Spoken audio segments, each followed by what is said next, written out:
Como lidar com o desânimo e a aflição. Segunda carta a Timóteo capítulo 1, comentário de Mari Persona. Existe desânimo sempre que existem provas e as circunstâncias são contrárias.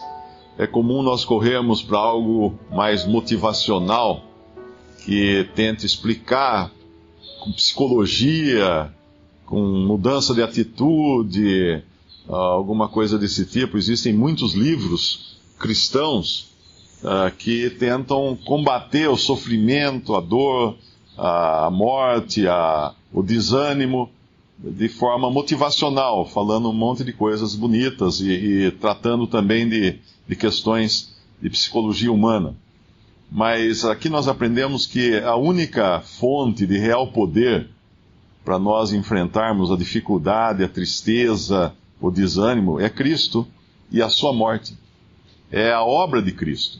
Quando lá no Antigo Testamento os servos do profeta, acho que é Eliseu, né? Deixam cair um machado emprestado num rio, e eles ficam desesperados porque aquele machado era emprestado, o ferro do machado caiu no rio, soltou, acho que do cabo, e caiu no rio. E eles vão falar com o profeta pergunta, onde foi que caiu? Aí eles levam até o lugar onde tinha caído, ou seja, voltam ao ponto onde havia sido o problema. E aí eles jogam um madeiro na água, um pedaço de pau na água, e o ferro flutua, o ferro do machado. Aquilo ali era uma figura de Cristo, da cruz de Cristo, quando ela é aplicada à situação. Volta onde estava o problema e aplica a cruz ali. E Paulo está fazendo isso agora, ele está aplicando a cruz nessa situação também. Porque a solução é sempre a mesma, é voltar à cruz de Cristo.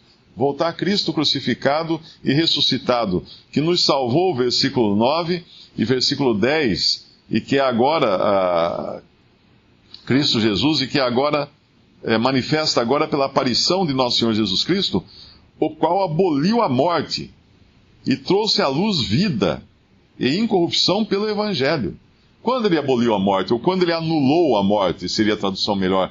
Quando foi que ele anulou a morte, se a morte está aí? O tempo todo nós estamos sujeitos à morte, estamos vendo pessoas morrerem ao nosso lado, irmãos em Cristo que morrem todo o tempo. Como então Cristo anulou a morte? A morte foi anulada pela sua obra. Morreu na cruz, ressuscitou ao terceiro dia. Ele anulou a morte. Mas como ela foi anulada, se ela está aí? Eu estava pensando nisso hoje de manhã, quando eu li essa passagem, e eu pensei numa situação.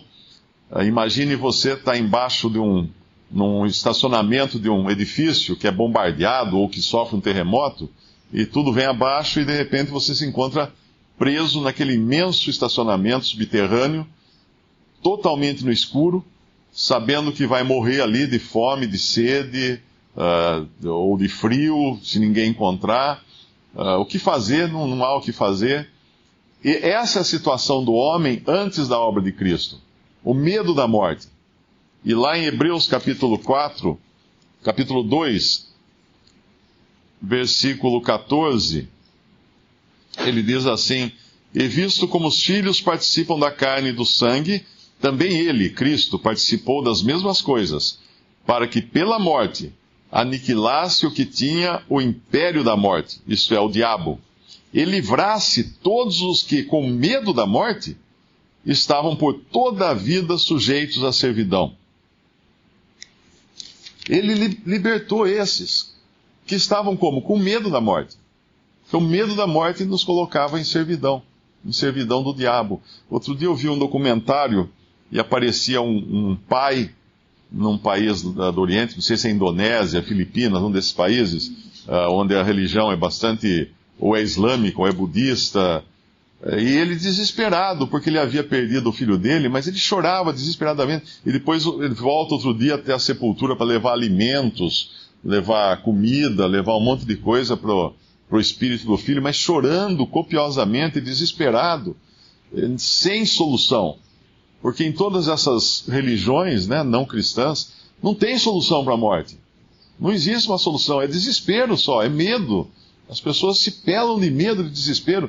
A gente vê às vezes noticiário nos países islâmicos, quando acontece um enterro, um funeral, as pessoas rasgam a roupa, rolam no chão, desesperadas, gritam, dão gritos, desmaiam. Por quê? Porque a morte é desesperadora, é um medo, não tem solução.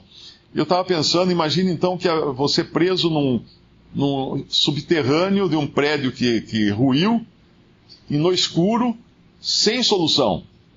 Mas aí você vê que alguém lá do outro lado do estacionamento desse prédio, alguém conseguiu derrubar uma parede. E a luz do sol está entrando por lá.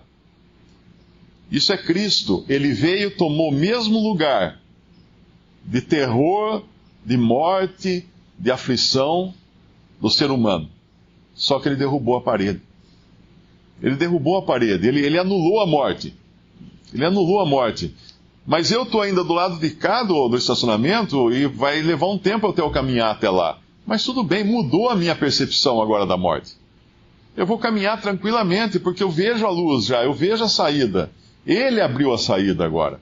A disposição minha agora é completamente diferente daquela que eu tinha 10 minutos antes, quando estava tudo escuro e não havia solução. E assim é a vida do cristão hoje. Ele já sabe, ele vê lá a parede derrubada, ele vê a saída, ele vê o sol entrando pela saída. E, é claro, ele vai andar até lá. Ok, vai levar um tempinho até chegar lá, mas tudo bem, e daí esse tempinho vai levar? Não tem problema. A saída está lá. E a saída não vai mudar de lugar. Ela vai continuar lá. E assim é hoje o cristão. Ele vê a luz no versículo 10, que é manifesta agora pela aparição de nosso Senhor Salvador Jesus Cristo, o qual anulou a morte. A morte está anulada. Ah, mas ela continua. Sim, mas ela já está lá, a saída está aberta. E trouxe à luz a vida e a incorrupção pelo Evangelho.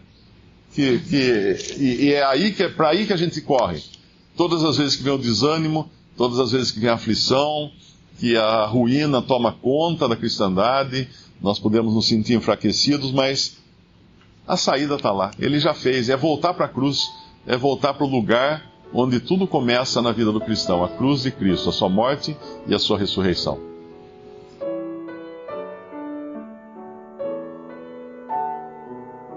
Visite Respondi.com.br. Visite também 3minutos.net.